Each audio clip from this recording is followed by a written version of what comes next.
सभी क्षत्रियों में बड़े वीर पराक्रमी यदुवंशी ही थे उस समय धरती पर। इनका विनाश किसी के द्वारा संभव नहीं था, कोई क्षत्रिय इनको जीत नहीं सकता था। और वैश्य बोले, वैश्य में लड़ने झगड़ने का कोई धंधा काम है ही नहीं है। चतुर्थ वर्ण के जो शूद्र हैं उनके द्वारा भी उनको जीत पाना संभव नहीं था। भगवान जानते थे जब भी यदुवंशियों का विनाश होगा तो ब्राह्मण के शाप से ही होगा। ब्राह्मण युद्ध तो करेगा नहीं, वो शाप ही देगा और क्या करेगा। तो भगवान जानते थे, इसलिए भगवान ने सोचा कहीं समय से पहले ब्राह्मणों का शाप न हो जाए इन मेरे बालकों की उद्दंडता के कारण, इसलिए इनको शिक्षा देनी चाहिए। और भगवान ने उनको शिक्षा दी। क्या शिक्षा दी? बोले, द्वारिका में एक कुएं में एक गिरगिट था। बच्चे खेलते हुए वहां गए, प्यास लगी, कुएं में जाकर के देखा तो कुएं में पानी नहीं था, उसमें एक क्रिकलास था, गिरगिट था बहुत बड़ा। आकर के भगवान को बताया, भगवान ने जाकर के उसे निकाल करके बाहर किया। भगवान के हाथों का स्पर्श होते ही वो गिरगिट क्रिकलास अपने उस पाप योनि से मुक्त हो गया और दिव्य राजा के रूप में प्रकट हो गया। जब दिव्य राजा के रूप में प्रकट हुआ तो सबको बड़ा आश्चर्य हुआ। उसने कहा, महाराज मैं रघुवंश का राजा नृग हूं और ब्राह्मण के शाप से मैं कृकलाश योनि को प्राप्त हुआ था। क्यों शाप दिया था? बोले, राजा नृग बहुत बड़ा दानी था, 1 लाख गाय का रोज दान करता था। एक दिन एक गाय एक ब्राह्मण को दिया और वो गाय उसकी गौशाला से भाग करके फिर आ गई और राजा की गौशाला में प्रविष्ट हो गई। अब राजा के यहाँ तो रोज सवेरे सवेरे गोदान का कार्यक्रम होता था। सेवक लोग पहचान नहीं पाए और उस गाय को पुनः तैयार करके गोदान के लिए उपस्थित कर दिया। राजा नृग ने दूसरे ब्राह्मण को दान कर दिया। तब तक वो पिछले दिन वाला ब्राह्मण अपनी गाय ढूंढते हुए आ गया, मेरी गाय यहाँ आई है। देखा, बोले दूसरा ब्राह्मण ले जा रहा था, दोनों ब्राह्मण में झगड़ा शुरू हो गया, ये तो मेरी है, वो कहे मेरी है, और दोनों अपने अपने जगह पे सही थे। उस ब्राह्मण ने कहा, मैं झूठ नहीं बोल रहा हूं, महाराज ने कल इस गाय का मुझे दान किया था, संकल्प किया था, तिथि नक्षत्र गोत्रादि का उच्चारण करके कहा था और ये गाय मुझे मिली थी, ये मेरी है। दूसरे ब्राह्मण ने कहा, मैं भी सत्य बोल रहा हूं, अभी अभी महाराज ने गोत्र नाम का उच्चारण करके मुझे दान किया। बात दोनों की सही थी अपनी जगह और दोनों में आपस में इस बात को लेकर के विवाद हो गया। राजा नृग कभी इधर देखते कभी उधर देखते, अब क्या करें। दोनों ब्राह्मणों ने क्रोध में शाप दे दिया, ले जाओ राजन, कृकलास हो जाओ। तुमने दान देकर के ब्राह्मणों में आपस में लड़ाई कराई। एक गाय पहले इनको दिया, फिर वही हमको दिया। दोनों ब्राह्मणों ने शाप दे दिया और महाराज नृग गिरगिट बन गए। प्रार्थना की, हमारा उद्धार कैसे होगा। उन विप्रों ने कहा कि जब द्वारिकाधीश भगवान का अवतार होगा तो द्वारिकाधीश कृष्ण के हाथों का स्पर्श होने पर तुम्हारे पाप ताप सब मिट जाएंगे और तुम्हें सुंदर स्वरूप की प्राप्ति हो जाएगी। आज भगवान ने जब नृग का उद्धार किया, इस घटना को देखकर सभी बच्चे बड़े आश्चर्यचकित हुए। भगवान ने अपने सभी बच्चों को बैठाया, सब नाती पोताओं को बैठाया और कहा, आज हमारा प्रवचन सुनो। अब भगवान प्रवचन करने लगे। भगवान ने कहा, देखो पुत्रों, आज की इस घटना से तुम लोग शिक्षा ग्रहण करो। क्या शिक्षा ग्रहण करें? भगवान ने कहा, तुम्हारे द्वारा दिया गया हो अथवा किसी दूसरे ने दिया हो, ब्राह्मण को दान किया हो, तो ब्राह्मण की वृत्ति का, ब्राह्मण के धन का कभी हरण मत करना। स्वदत्ताम परदत्ताम वा ब्रह्म वृत्तिम हरेच्चयः, अपने द्वारा दी गई हो, दूसरे के द्वारा दी गई हो, तो ऐसी वृत्ति का कभी हरण मत करना। स्वदत्ताम परदत्ताम वा ब्रह्मवृत्तिम हरेच्च यः 60 वर्ष सहस्राणी विष्टायाम जायते कृमि। जो व्यक्ति ब्राह्मण की वृत्ति का हरण कर लेता है वो 60,000 वर्ष तक नाली का कीड़ा बनता है। पुत्रों ने कहा महाराज वे ब्राह्मण अगर हमारे ऊपर क्रोध करें तो भगवान ने कहा विप्रम कृतागसमपि नैव दुह्यत मामका। हे मेरे पुत्रों, अगर तुम मेरे पुत्र हो, ये भगवान के शब्दों का बड़ा वैशिष्ट्य है। भगवान कहते हैं मामकाह। मामकाह माने अगर मेरे पुत्र हो तो मेरा अनुकरण करो। क्या अनुकरण करो? बोले कोई ब्राह्मण अगर तुम्हें डांट दे तो चरणों में प्रणाम कर लेना। अगर कोई तुम्हें शाप दे तब भी चरणों में प्रणाम कर लेना। अगर वो क्रोध में तुम्हें मार भी दे तो उसका प्रतिकार मत करना, चरणों में प्रणाम कर लेना। घ्नंतम बहुशपंतम वा नमस्कुरुत नित्यशः, नमस्कार कर लेना। किस प्रकार से? भगवान कहते हैं यथाहम प्रणमे नित्यम। जिस तरह मैं ब्राह्मणों को प्रणाम करता हूं, उनके चरणों में मत्था झुका लेता हूं, उसी प्रकार हे पुत्रों विप्रान अनुकालम समाहितः, इसी प्रकार का आचरण तुम करना। ये सब भगवान ने अपने पुत्रों को शिक्षा दी।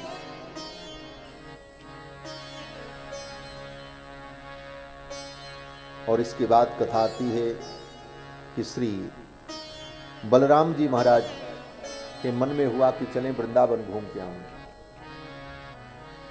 और श्री बलराम जी वृंदावन आए। वृंदावन आए तो जमुना के साथ भगवान ने क्रीड़ा की और वृंदावन में श्री बलराम जी रहे। नंद ब्रजम गते रामे कारुषाधिपति नृप वासुदेवो हमित्यज्ञो दूतम कृष्णाय प्राहिणोत। बलराम जी इधर वृंदावन आए थे और वृंदावन में बलराम जी 4 महीने रुक गए और उधर कारूस देश का राजा पौंड्रक अपने को भगवान वासुदेव कहता था। पौंड्रक ने कहा भगवान वासुदेव मैं हूं और उसने दूत भेज करके द्वारिकाधीश को कहलवाया कि अपने को वासुदेव कहना बंद कर दो, असली वासुदेव मैं हूं। दूत जब आया तो द्वारिका के लोग, द्वारिका के बड़े बड़े वीर इसका विरोध करने लगे कि पौंड्रक की इतनी हिम्मत कि उसने यहां तक दूत भेज दिया, इसका प्रतिकार होना चाहिए। तो दूत वाक्येन मामाह तान्यस्त्राण्युत्सृजामिते। भगवान अस्त्र शस्त्र लेकर पौंड्रक के यहां पहुंच गए, कारूस देश। और कारूस देश जाकर के भगवान ने पौंड्रक को ललकारा। पौंड्रक युद्ध करने के लिए आया।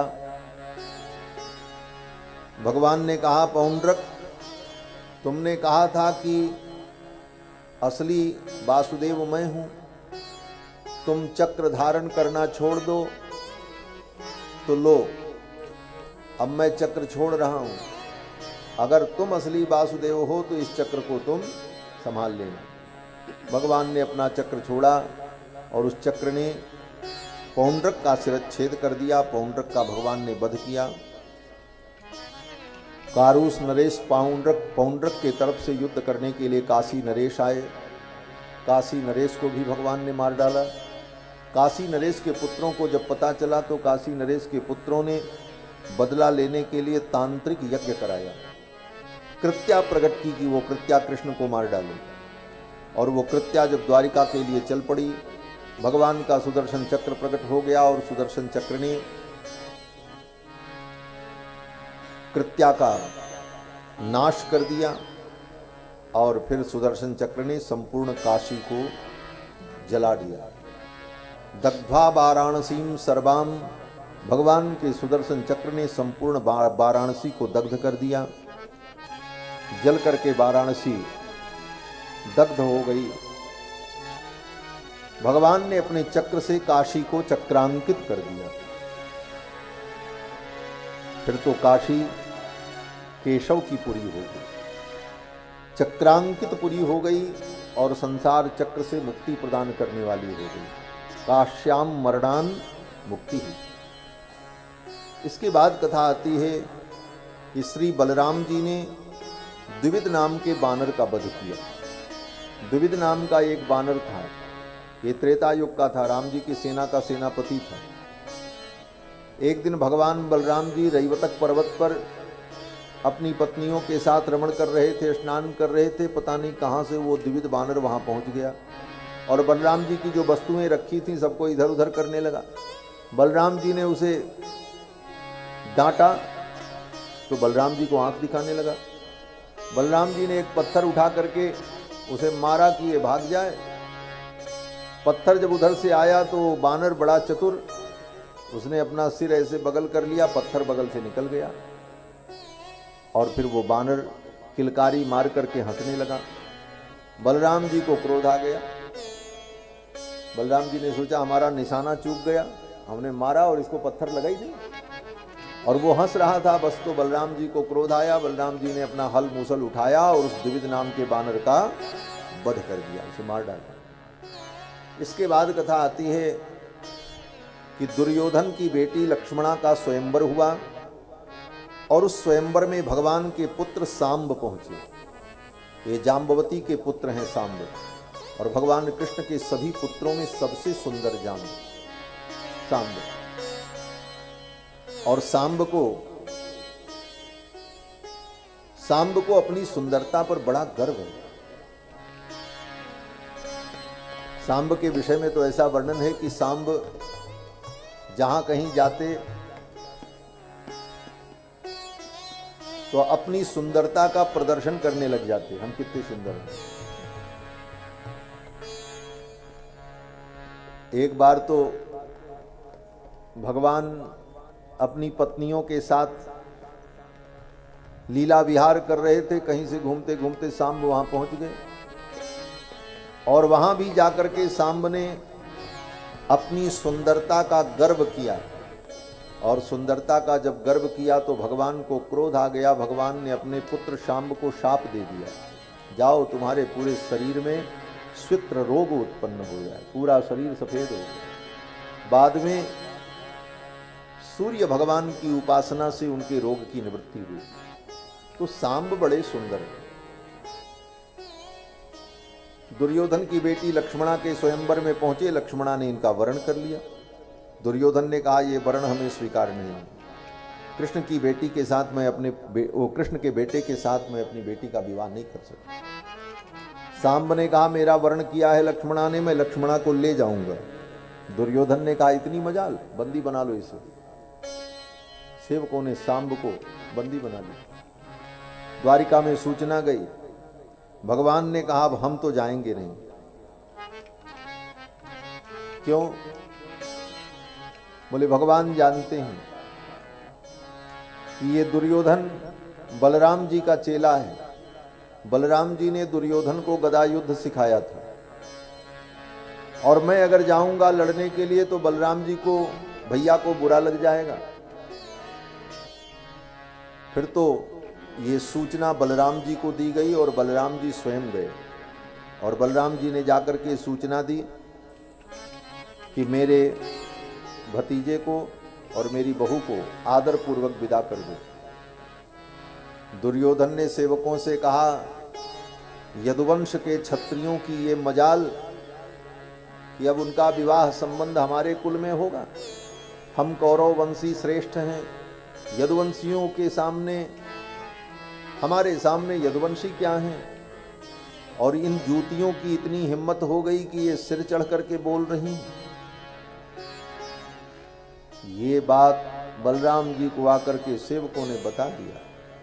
उपानह किल वयम स्वयं तु कुरव सिरह, कौरव सिर हैं और यदुवंशी जो हैं ये जूतियां हैं, तो अब ये जूतियां कौरव के सिर पर ही पड़ेंगी। बलराम जी को तो क्रोध आ गया। बलराम जी ने उठाया अपना हल मुसल और गए हस्तिनापुर के एक किनारे खड़े हुए और अपना हल हस्तिनापुर के एक कोने पर लगाया और कहा आज पूरी हस्तिनापुरी को खोद करके गंगा में फेंक दूंगा। गंगा के तट पर हस्तिनापुर बसा हुआ है। ज्यों ही बलराम जी ने अपना हल लगा करके थोड़ा सा खींचा, बड़े बड़े प्रासाद टूट टूट करके धड़ाम धड़ाम गिरने लगे, शिखर गुम्बद सब टूटने लगे। दुर्योधन दौड़ा दौड़ा आया, चरणों में गिर पड़ा, त्राहि माम।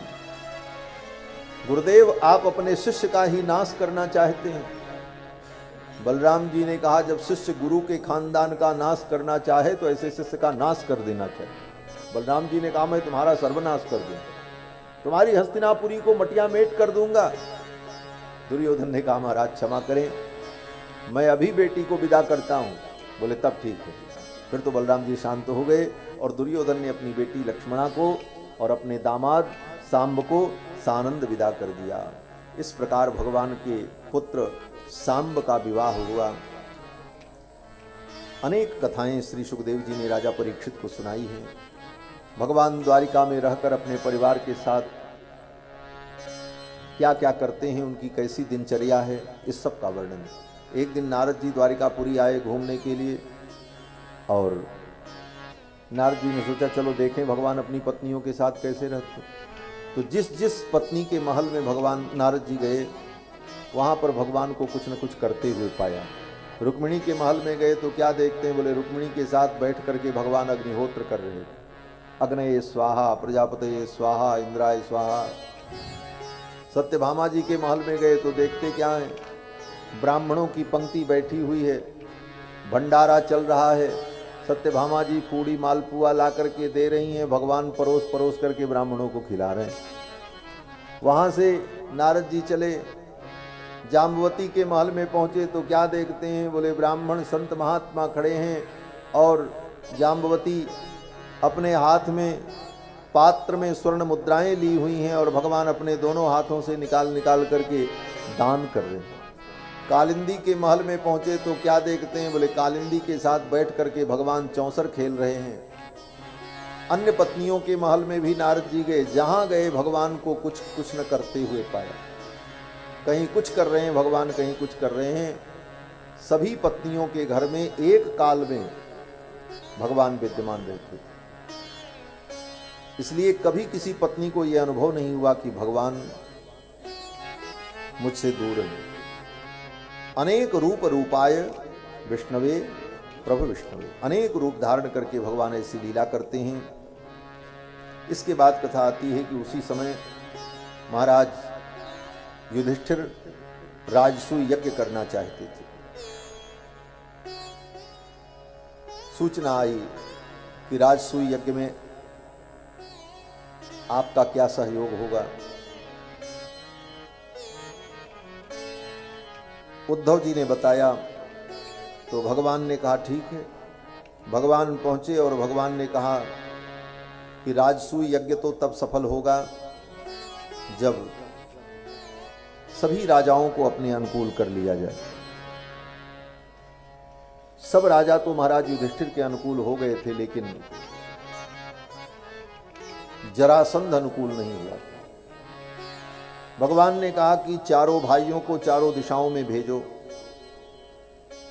और चारों दिशाओं के राजाओं को अपने अनुकूल करके जीत करके अपने अधीन करके आए, तब राजसूय यज्ञ हो। दक्षिण दिशा में सहदेव गए और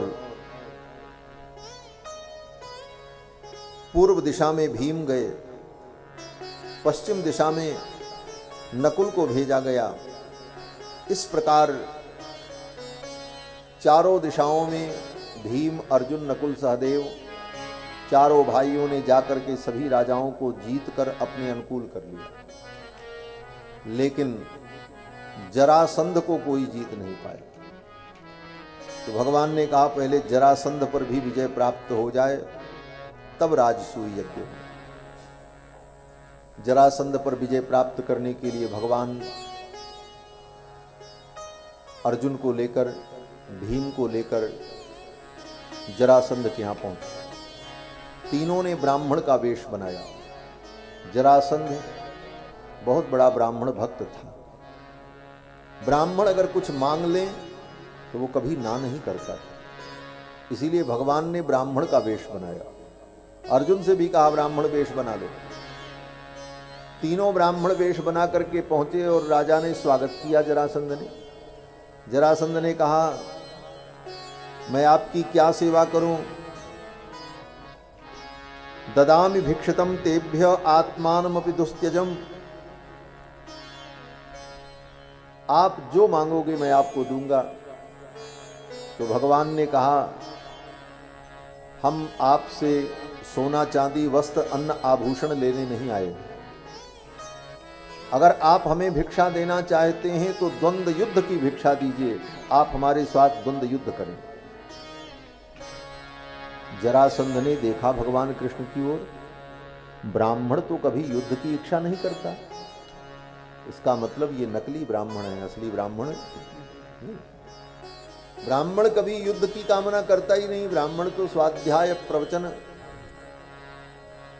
यजनम याजनम चैव, यजन याजन स्वाध्याय, इन्हीं कर्मों में निरत रहता है। और इन्होंने युद्ध मांगा, ध्यान से देखा और पहचान लिया महाराज। जरासंध ने कहा तुम कृष्ण हो, मैं पहचान रहा हूं, लेकिन ये तुम्हारे साथ दो लोग कौन हैं? तब तक जरासंध की दृष्टि अर्जुन पर गई।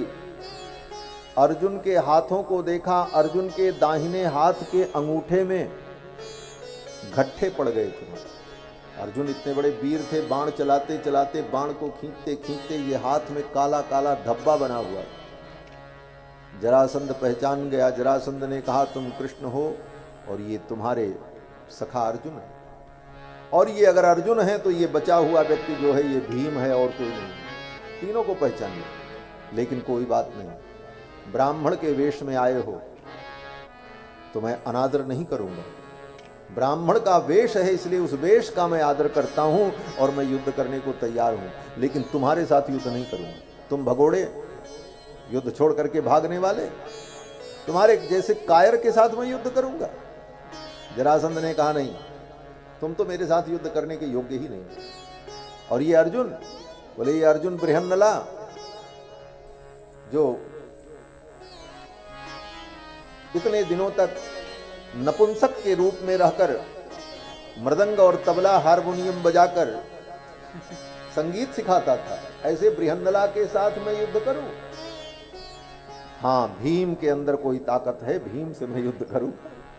भीम से युद्ध करने को जरासंध तैयार हुआ और फिर दोनों में युद्ध हुआ, मल्ल युद्ध।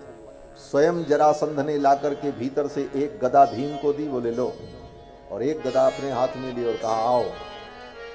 दोनों निकल करके महल से बाहर आए और खुले मैदान में युद्ध हुआ। संपूर्ण प्रजा इस युद्ध को देख रही थी। अंत में भगवान ने भीम को बताया कि इसको पटक कर, इशारे से बताया, इसके पैर को पकड़ करके बीच से फाड़ डालो, तभी ये मरेगा। क्योंकि ये जब पैदा हुआ था तो दो टुकड़ों में पैदा हुआ था। दोनों टुकड़ों को जरा नाम की एक राक्षसी ने जोड़ा था, इसीलिए इसका नाम जरासंध पड़ा था। जब वो दोनों टुकड़े अलग होंगे तभी ही मरेगा। और ये सब बात कैसे बताई? बोले भगवान ने एक तृण लिया और तृण को लेकर के बीच से ऐसे चीरा और चीर करके एक इधर फेंका और एक इधर फेंका। भीम समझ गए और फिर भीम ने उठा करके जरासंध को भूमि पर पटका और उसके एक पैर पर अपने पैर को रखा और दूसरे पैर को दोनों हाथों से पकड़ करके बीच से चीर डाला। और बीच से चीरने के बाद जरासंध को, उसके शरीर के दोनों टुकड़ों को फेंक दिया।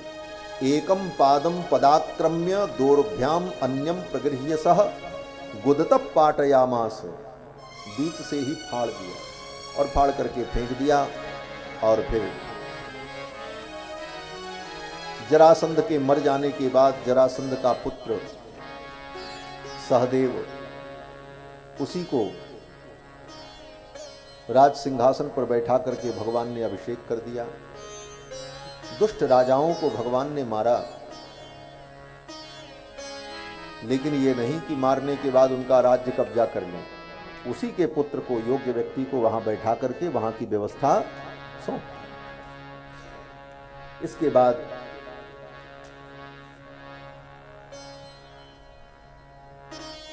पांडव का राजसूय यज्ञ हुआ। उस राजसूय यज्ञ में भगवान ने शिशुपाल का उद्धार किया। उसी राजसूय यज्ञ में भगवान के अग्र पूजा की बात आई तो भगवान के अग्र पूजा का समर्थन सहदेव ने किया। जरासंध के पुत्र ने ही यह प्रस्ताव रखा, जबकि उसके बाप को भगवान ने भीम के द्वारा मरवाया, लेकिन वो धर्मनिष्ठ था, भगवान के स्वरूप को समझता था। उसने कहा अग्र पूजा तो कृष्ण की होनी चाहिए। कृष्ण के अग्र पूजा की बात हुई तो शिशुपाल गालियां देने लगा। फिर तो भगवान ने अपने चक्र से शिशुपाल का शिरच्छेद कर दिया और भगवान ने शिशुपाल का उद्धार किया है। इसके बाद भगवान ने मिथिला की यात्रा की है। सुदामा जी का चरित्र आता है। सुदामा जैसे ब्राह्मण पर भगवान ने कृपा की। सुदामा जी का चरित्र बड़ा प्रसिद्ध है। भगवान के बाल सखा हैं, बचपन में एक गुरुकुल में ही पढ़े थे। सुदामा जी अपने ब्राह्मण धर्म का पालन करते, बड़े ही गरीब सुदामा जी। गरीब क्यों थे? बोले धन संचय का कोई काम सुदामा जी ने अपने जीवन में किया ही नहीं। खेती करना नहीं था, नौकरी करनी नहीं थी, व्यापार करना नहीं था, क्योंकि ब्राह्मण खेती नहीं कर सकता। ब्राह्मण को नौकरी नहीं करना चाहिए, ब्राह्मण को व्यापार नहीं करना चाहिए। ब्राह्मण का तो केवल एक काम है, पढ़ना और पढ़ाना, बस। यज्ञ करना और यज्ञ कराना, और दान लेना और दान देना। लेकिन इसमें भी पढ़ना और पढ़ाना, पढ़ाने में भी शुल्क लेना ब्राह्मण के लिए निषेध है। जो ब्राह्मण शुल्क लेकर के विद्या दान करता है वो ब्राह्मण विद्या विक्रयी हो जाता है। शास्त्र ने यही कहा है, ब्राह्मण को पैसा लेकर के पढ़ाना। ब्राह्मण पैसा लेकर के पढ़ावे तो ब्राह्मण पाप करता है। सुदामा जी महाराज पढ़ते पढ़ाते थे, दिन भर विद्या दान करते थे, लेकिन किसी से कुछ लेते नहीं थे। और सुदामा जी किसी के द्वार पर भिक्षा मांगने भी नहीं जाते।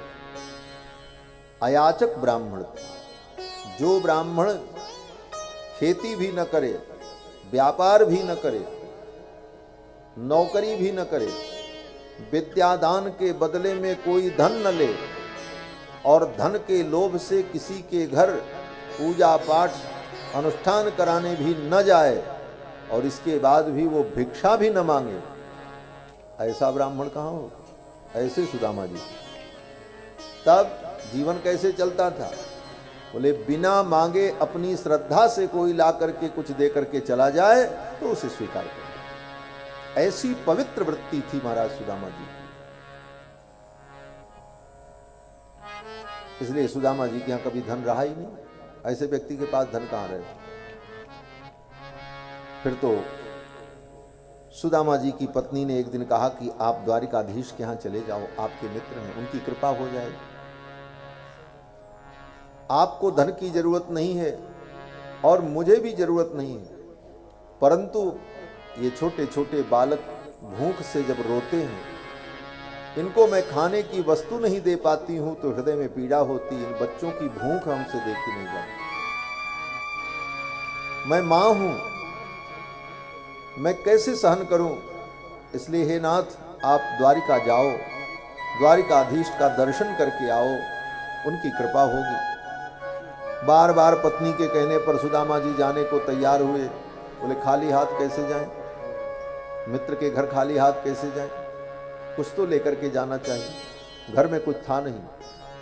पड़ोसी के घर से 4 मुट्ठी चावल सुदामा जी की पत्नी मांग करके ले आई, भीख मांग करके नहीं लाई, उधार मांग करके ले आई। अभी मेरे घर में चावल नहीं है, 4 मुट्ठी चावल आप दे दो, जब हमारे यहाँ होगा तो हम आपको लौटा देंगे। पुराने जमाने में ऐसे ही होता था।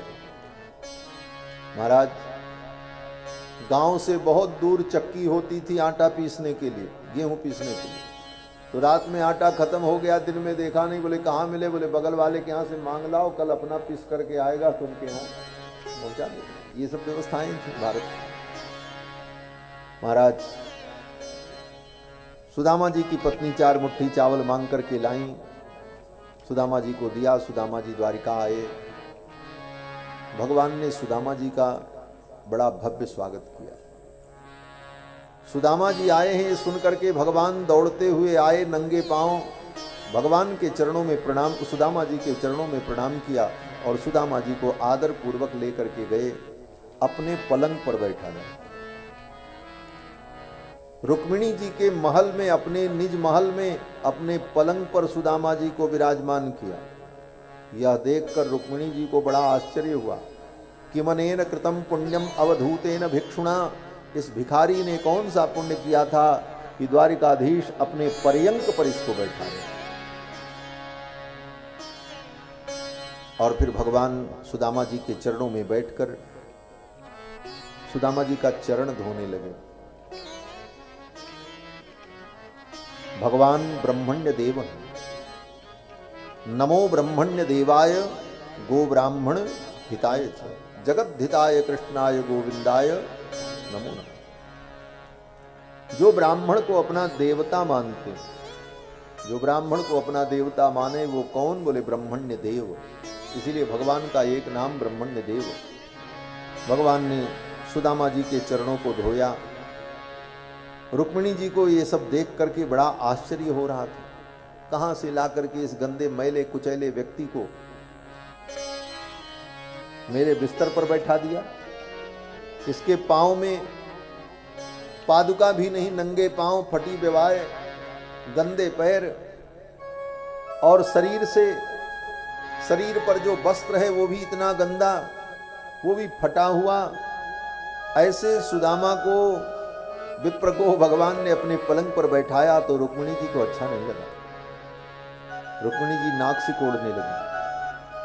भगवान जान गए और भगवान ने रुक्मिणी की ओर देखा और देख करके इशारे में कहा, रुक्मिणी, आज तू द्वारिका की पटरानी है तो तुझे बड़ा गर्व है,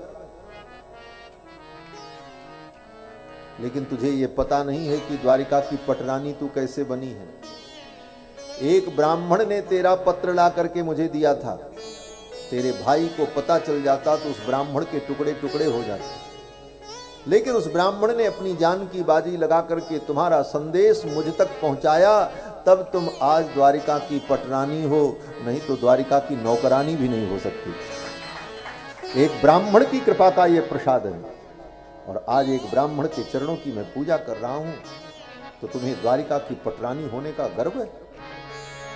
भगवान के इन वचनों को सुन करके रुक्मिणी समझ गई, लज्जित हो गई और स्वयं दौड़ दौड़ करके एक एक वस्तु ला करके देने लगी, और भगवान ने सुदामा का चरण वंदन किया।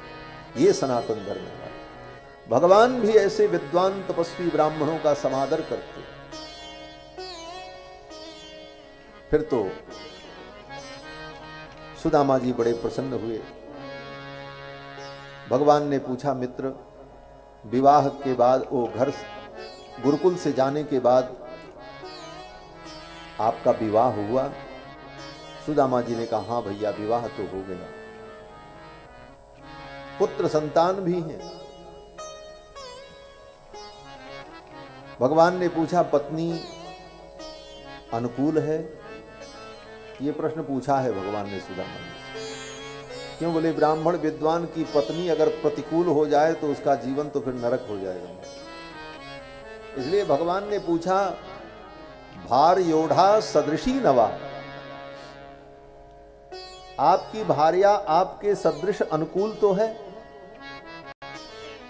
तो सुदामा जी ने कहा, कृष्ण, मेरी पत्नी बहुत अच्छी है, मैं कितनी प्रशंसा करूं, मेरी पत्नी बहुत सुंदर है, बहुत अच्छी है, बहुत अच्छी।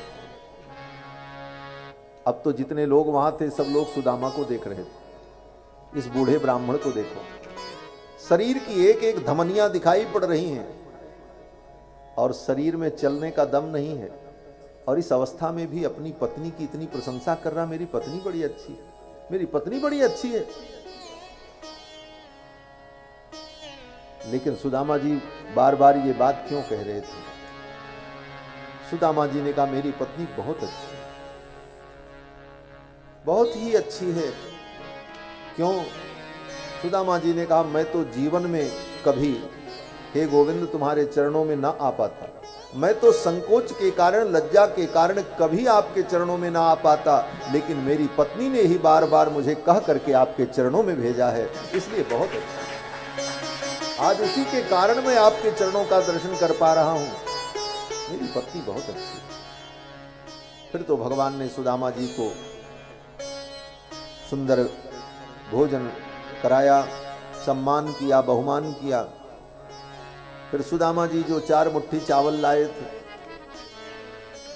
सुदामा जी तो छिपा रहे थे, मैं इनको 4 मुट्ठी चावल क्या दूं, ये द्वारिकाधीश इतना वैभव इनका। तब तक भगवान ने देख लिया। भगवान ने कहा मित्र छिपाओ मत, मेरी भाभी ने मेरे लिए कुछ भेजा है। और ये कहते हुए भगवान ने सुदामा जी की उस गठरी को छीन लिया, और चावल की गठरी को छीना जब, तो सुदामा जी अपनी तरफ छीनने लगे। सुदामा जी ने कहा नहीं नहीं कृष्ण, ये तुम्हारे योग्य नहीं है। और इस छीना झपटी में वो गठरी फट गई, सारा चावल वहीं भूमि पर बिखर गया, फर्श पर। और उस चावल पर भगवान गोविंद टूट पड़े, जैसे जन्मांतर का कोई भूखा व्यक्ति टूट पड़े अन्न देख। और अपने हाथों से उस चावल को बटोर करके उसकी ढेरी लगाई, और ढेरी लगा करके 1 मुट्ठी चावल भगवान ने उठाया और अपने मुख में रखा, और गोविंद कृष्ण उस कच्चे चावल को चबा चबा करके खाने लगे। सुखदेव जी कहते हैं राजन इति मुष्टिम सकृत जग्ध्वा द्वितीयाम जग्धुमादधु। 1 मुट्ठी खाने के बाद भगवान जब दूसरी मुट्ठी खाने चले, 4 मुट्ठी चावल था, 1 मुट्ठी खा लिया, दूसरी मुट्ठी खाने चले, तब तक रुक्मिणी जी ने हाथ पकड़ लिया करके। तावत श्री जगृहे हस्तम तत्परा परमेष्ठिनी। रुक्मिणी जी ने हाथ पकड़ लिया, बोले बस अब आप छोड़ दो। 1 मुट्ठी आपने खा लिया, और 1 मुट्ठी के बदले में आपने सुदामा को सब कुछ दे दिया। अब ये दूसरी मुट्ठी आप खाओगे तो इसके बदले में सुदामा को क्या दोगे आप, पहले ये बताओ। क्या आप एक ब्राह्मण के कर्जदार बनोगे? 1 मुट्ठी चावल के बदले तो आपने अपना सब कुछ दे दिया सुदामा को। अब आपका सब कुछ सुदामा का है। अब ये दूसरी मुट्ठी अगर आपने खाया तो इसके बदले में आप सुदामा को क्या दे करके इस ऋण से उऋण हो पाओगे? रुक्मिणी जी कहती हैं अब आपके पास देने के लिए केवल 1 वस्तु बची है। क्या बची है? रुक्मिणी जी कहती मैं बची हूं केवल, बस। क्या मुझे भी इस ब्राह्मण के साथ विदा कर दोगे? क्योंकि शास्त्र कहता है कि सब कुछ दान किया जा सकता है, 2 वस्तुओं का दान नहीं होता, पत्नी का और अग्नि का। अग्नि और पत्नी का दान नहीं होता। अग्नि का मतलब जिस अग्नि में हम यज्ञ करते हैं, अग्निहोत्र करते हैं, वह अग्नि दान नहीं की जाती, वो अग्नि रहती है और पत्नी रहती है। बाकी सारी वस्तुएं दान की जाती हैं। विश्वजित नाम का एक यज्ञ होता है, उस यज्ञ में सब कुछ दान कर देना पड़ता है, यहां तक कि अपने बेटे का भी दान करना पड़ता है। केवल पत्नी और अग्नि बचती है, बाकी सब कुछ दान हो जाता है। रुक्मिणी जी ने कहा सब तो आपने दे दिया, अब केवल मैं बची हूं। अगर आपने 1 मुट्ठी और खाया तो इसके बदले में इस ब्राह्मण को आप क्या दोगे, पहले ये बताओ। एतावतालम विश्वात्मन सर्वसंपत् समृद्धे। इतना ही पर्याप्त है सुदामा को सब कुछ देने के लिए। और दूसरी बात, ये सुदामा के घर से आया हुआ पवित्र अन्न है। वैष्णव के घर का अन्न परम पवित्र होता है। शुद्धम भागवतस्यान्नम, भगवान के भक्तों के घर का अन्न परम शुद्ध और पवित्र होता है, प्रसाद है। एक मुट्ठी तो आपने खा लिया और 3 मुट्ठी बचा है, तो कम से कम हम सबको भी तो थोड़ा थोड़ा प्रसाद मिल जाए। फिर रुक्मिणी जी ने वो बचे हुए 3 मुट्ठी चावल को अपने आंचल में रखा और एक एक कण सभी रानियों को दिया प्रसाद के रूप में, और सब ने कृपा की। सुदामा जी के घर अपूर्व संपत्ति एकत्रित हो गई। सुदामा जी जैसे आए थे वैसे ही भगवान ने विदा कर दी। सुदामा जी को विदा करते समय भगवान ने एक फूटी कौड़ी भी नहीं दी, जैसे आए थे वैसे ही गए। एक कपड़ा भी नहीं दिया सुदामा जी को भगवान ने, कुछ नहीं।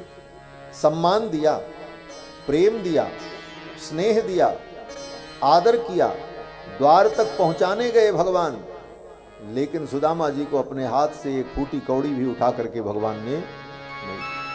क्यों नहीं दिया? भगवान ने सोचा मैं सुदामा को कुछ दूंगा तो मेरे मित्र को संकोच होगा, लज्जा होगी, मेरे मित्र की आंखें झुक जाएंगी मेरे सामने। इसलिए जो कुछ देना है सुदामा के घर, सुदामा के पहुंचने के पहले ही पहुंच जाएगा। हाथों से अपने कुछ नहीं दिया, लेकिन सुदामा जी अपने घर पहुंचते उसके पहले सुदामा जी के यहां महल बनकर के तैयार हुए। सारी संपदा वहां पहुंच गई। सुदामा जी जब पहुंचे तो देखा, सुदामा जी भाव विभोर हो गए और सुदामा जी ने भगवान की कृपा का अनुभव किया। ये सब चरित्र सुखदेव जी ने सुनाया है। आगे भगवान की मिथिला यात्रा का वर्णन। मिथिला यात्रा में भगवान ने 2 रूप धारण करके राजा के यहाँ और एक ब्राह्मण के यहाँ एक ही काल में पहुँचे और दोनों के आतिथ्य को स्वीकार किया। आगे वेद स्तुति का वर्णन है। चारों वेद भगवान की कैसे स्तुति करते हैं और वेदों का तात्पर्य भगवान में कैसे घटित होता है। यद्यपि वेद शब्द रूप हैं और शब्द के द्वारा सगुण वस्तु का ही वर्णन हो सकता है, निर्गुण वस्तु का वर्णन नहीं हो सकता। ये सिद्धांत है। निर्गुण वस्तु का कभी भी शब्द के द्वारा वर्णन हो ही नहीं सकता। तो राजा परीक्षित ने यही प्रश्न किया कि जब शब्द के द्वारा निर्गुण का वर्णन नहीं हो सकता तो भगवान का वर्णन वेद कैसे करते हैं? वेद तो शब्द रूप है। इसका उत्तर दिया सुखदेव जी ने। यही प्रश्न नारद जी ने भगवान बद्री नारायण से किया और फिर उस प्रसंग में नारायण भगवान ने जो वेद स्तुति का वर्णन बताया। वेद भगवान यद्यपि निर्गुण निराकार हैं, लेकिन भगवान गुणों का आश्रय लेकर सगुण होकर के ही समस्त लीला सृष्टि प्रपंच को रचते हैं। इसीलिए वेद भी भगवान के सगुण साकार स्वरूप का ही वर्णन करते हैं। वेदों का परम तात्पर्य भगवान के सगुण साकार रूप में ही है। आगे श्री वसुदेव जी महाराज के पास देवर्षि नारद आते हैं और देवर्षि नारद के द्वारा वसुदेव जी भगवान की महिमा को, तत्व ज्ञान को सुनते हैं। 9 योगेश्वर संवाद। और फिर भगवान ने ब्राह्मण के शाप को कारण बना करके अपने यदुवंश के संहार की योजना बनाई। सांब को शाप हुआ कि तुम्हारे गर्भ से वो मूसल पैदा होगा जो कुल का नाश कर देगा। ब्राह्मण के शाप को निमित्त बना करके भगवान ने यदुवंश का संहार कराया। यदुवंश के संहार के पूर्व भगवान ने उद्धव को संपूर्ण ज्ञान विज्ञान प्रदान किया और उद्धव जी को ज्ञान दे करके विदा कर दिया। बोले आप बद्रिकाश्रम चले जाओ, क्योंकि अब द्वारिकापुरी समुद्र में डूब जाएगी। ज्ञान की परंपरा सुरक्षित रहे, इसलिए भगवान ने उद्धव को विदा कर दिया। उद्धव जी चले गए। समुद्र में द्वारिकापुरी डूब गई और सभी द्वारिकावासी प्रभासक क्षेत्र में आए थे। आपस में सब लड़ करके यदुवंशी मृत्यु को प्राप्त हो गए। बलराम जी ने अपने स्वरूप से शेष रूप धारण करके समुद्र में प्रवेश किया, पाताल में चले गए। भगवान कृष्ण ने जरा नाम के व्याध के बाण को निमित्त बनाकर अपनी लीला का संवरण कर लिया और भगवान अपनी ज्योति को तिरोहित करके श्रीमद् भागवत ग्रंथ के रूप में प्रतिष्ठित हो गए। ये सब कथा श्री सुखदेव जी ने राजा परीक्षित को सुनाई है। जिस दिन भगवान ने निजधाम गमन किया उसी दिन कलयुग आ गया। यदा मुकुंदो भगवान क्षमाम त्यक्त्वा स्वपदं गतः तद्दिनात् कलिरायातः सर्वसाधन बाधक। समस्त साधनों का बाध करने वाला कलयुग उसी दिन आ गया। श्री सुखदेव जी महाराज ने राजा परीक्षित से कहा, राजन अब तुम भगवान के स्वरूप का चिंतन करो और मैं चल रहा हूं। सुखदेव जी जैसे आए थे वैसे ही उठ करके जाने लगे। जाते जाते सुखदेव जी ने कहा, राजन तुम मरिष्येति पशु बुद्धि मीमाम जय। अगर तुम ये सोचते हो मैं मरूंगा तो हे राजन तुम नहीं मरोगे, तुम्हारा शरीर मरेगा। आत्मा तो अजर अमर है, तुम आत्म रूप हो। ये सब सुखदेव जी ने कहा। राजा परीक्षित ने कहा, हे भगवान सिद्धोस्मि अनुगृहीतोस्मि भवता करुणात्मना। आपके उपदेश से मेरा अज्ञान नष्ट हो गया और मैं सिद्ध हो गया। श्रावितो यच्च साक्षात अनादि निधनो हरि। आपने भगवान हरि का चरित्र सुनाया, साक्षात हरि को आपने सुनाया। ये कथा ही भगवान है। कथा के रूप में भगवान ही मेरे कानों के माध्यम से हृदय में प्रविष्ट हुए और अब मुझे कोई मोह नहीं। सुखदेव जी जैसे आए थे चले गए। राजा परीक्षित बैठे रहे। तक्षक नाग आया, 7 दिन हो चुका था। तक्षक नाग ने आकर के अपना मुख राजा परीक्षित के शरीर में लगाया, उनका शरीर भस्म हो गया। अंतिम संस्कार करने की भी जरूरत नहीं पड़ी। तक्षक नाग की विशद ज्वाला से राजा परीक्षित का शरीर भस्म की ढेरी बन गया। महाराज परीक्षित को मोक्ष की प्राप्ति हो गई। ये कथा नैमिषारण्य में सूत जी महाराज शौनकादि मुनियों को सुनाते हैं। फिर तो सूत जी महाराज ने शौनकादि मुनियों को भगवान बाल मुकुंद की कथा सुनाई। किस प्रकार मार्कंडे मुनि को भगवान ने अपनी प्रलय लीला का दर्शन कराया और उस प्रलय लीला में भगवान बाल मुकुंद बनकर के बटपत्र के बीच में लेटे थे। बटस्य पत्रस्य पुटे शयानम बालम मुकुंदम मनसा स्मरामि। आगे सूत जी महाराज ने शौनकादि मुनियों को भगवान की विभूति का वर्णन करके सुनाया। भगवान के हाथ में जो चक्र है वो तेज तत्व है। भगवान की भुजा में जो शंख है वो जल तत्व है। भगवान की जो मुस्कुराहट है वही माया है। भगवान के गले में जो कौस्तुभ मणि है वो अनंत अनंत जीवों का स्वरूप है। इस प्रकार से भगवान के श्री विग्रह में जो कुछ है वो सब कुछ भगवान की विभूति है। और फिर अन्य 17 पुराणों का वर्णन करके सुनाया। उन पुराणों की श्लोक संख्या बताई और अंत में सूत जी महाराज ने कहा, हे मुनियों, ये 18वां पुराण श्रीमद् भागवत महापुराण है जो सभी पुराणों में सर्वश्रेष्ठ है। किस प्रकार से?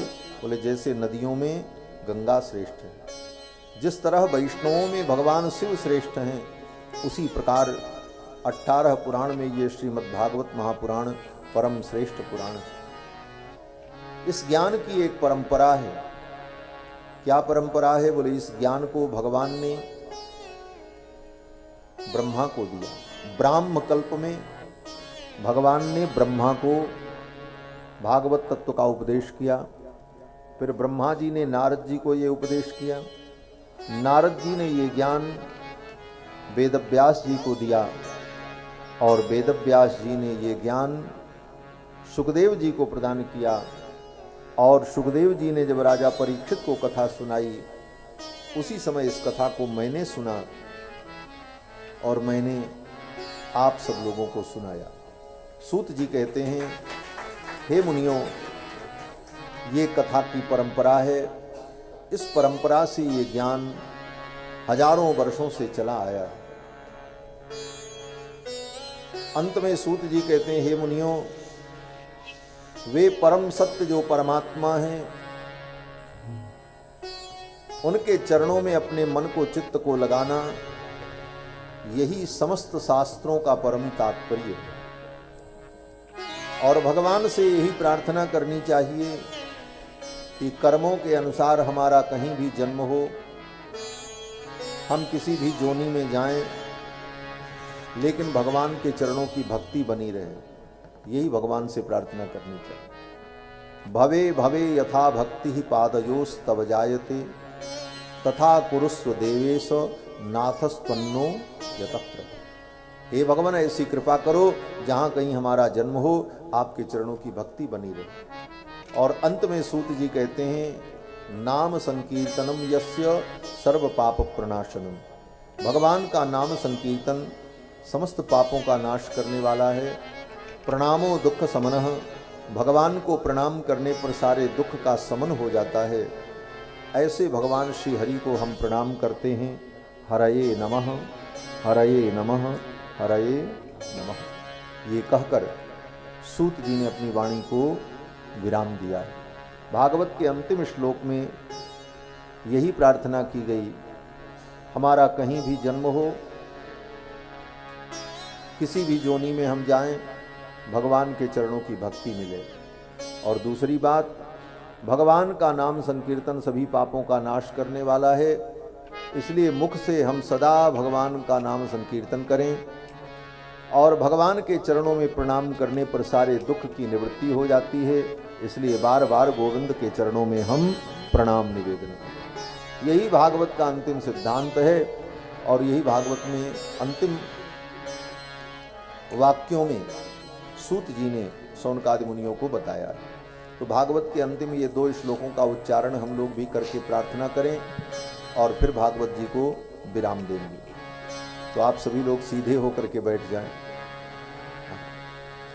थोड़ा चैतन्य हो जाएं और हाथ जोड़ लें और भगवान से ये प्रार्थना करें, हे प्रभु, हमें कुछ नहीं चाहिए, केवल आपके चरणों की भक्ति। यही प्रार्थना है।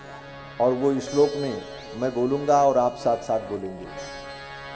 भवे भवे यथा भक्ति, भवे भवे यथा भक्ति, पादयोस्तव जायते, पादयोस्तव जायते, तथा कुरुस्व देवेश, तथा कुरुष्व देवेश, नाथस्त्वन्नो यतः प्रभो, नाथस्त्वन्नो यतः प्रभो।